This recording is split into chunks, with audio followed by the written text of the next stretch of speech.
Hi, welcome to our question and answer episode. I'm Sherilyn Roy, and this is Joe Tong for InstructionalFitness.com.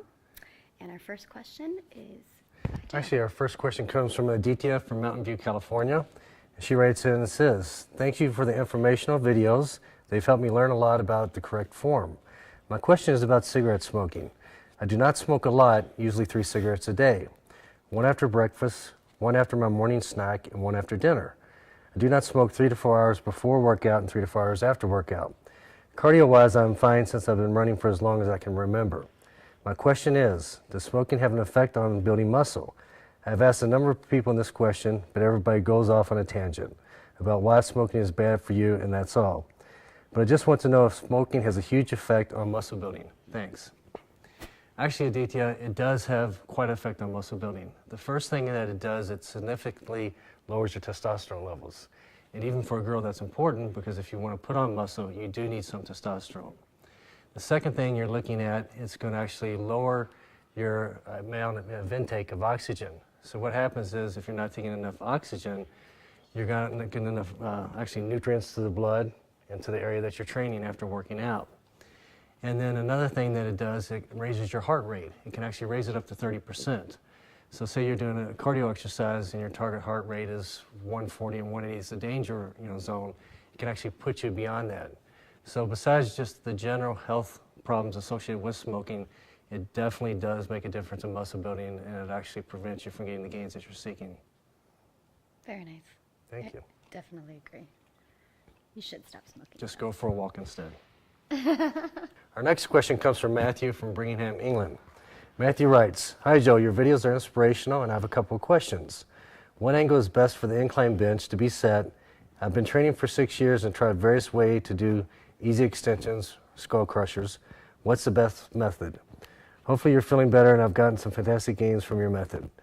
Okay, Matthew, if you're training chest, and that's what I'm assuming with the incline bench, I would say a 45-degree angle. With that angle, you're going to take less pressure off of the shoulders, put more emphasis into the chest area. You could go up a little bit higher, 75. At some point, it's going to work a little bit higher on the chest. Any more than that, I would think you're actually going to go in too much of a delt workout. What do you think? I agree with you that I think one of the general things you want to think about when you're starting to raise the bench is I think the closer you get to the top as opposed to all the way to the top, which is then a shoulder press, the more higher you're going to work the chest. So the higher you are, the more upper chest you're going to get. The more lower you are, you're going to go to mid-chest. And then when you go all the way to the flat bench, you're pretty much now working just mid-chest and no longer upper chest. So those are something I think that would be easy to think about in the gym when you're setting the bar, or excuse me, not the bar, but when you're setting the bench on what area you want to pretty much focus on when you're doing your incline bench work. Right. Also, you asked about the line extensions, or they call skull crushers. With that, there's several different ways to do them. One's going to be lowering the bar actually a little bit behind your head for more of a stretch, or you can do it stricter, lowering it to your forehead. And if you actually check out our videos, we have videos showing you how to do those exercises in more detail. Yes. Our last question in the series is from Akshabaya from Nepal.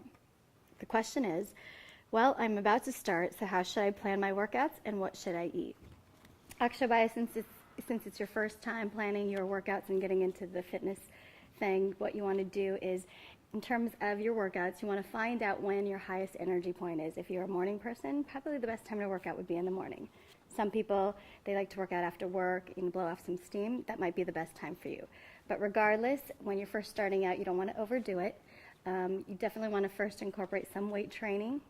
Check up on our site, look at some basic exercises that you could do. I would say maybe pick one exercise per body part. Try those exercises, or even try to work out with a friend.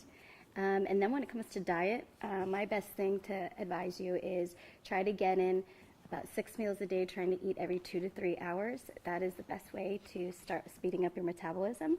And with those two working together, I think that you're off to a good start. What do you think, Joe? What do you think as far as sets, starting off? Sets for a beginner, I would say at least 2 to 3 sets. You really got to see how you feel. I know that in the beginning we tend to push it a little harder, and sometimes we also are unsure. But 2 sets of probably 3 different exercises might be good, and then go from there. If you feel stronger and you want to try to experiment and do a little bit more, go for it. But I say 2 to 3 sets for a beginner. I think that's good. The only other thing with your diet, like she said, have the 6 meals. Don't get caught up with all the fad diets that you see out there, especially in the beginning. Get a good balanced diet. Make sure you're getting protein, carbs, and fat. Don't try to eliminate anything in the beginning to drop a lot of weight. Get your body just eating healthy again first. Absolutely. Very good. And our t-shirt winner this time is Matthew from England. Congratulations, Matthew. And if you would like your chance to win an instructionalfitness.com t-shirt, submit your questions to us. At instructionalfitness.com. Thank you.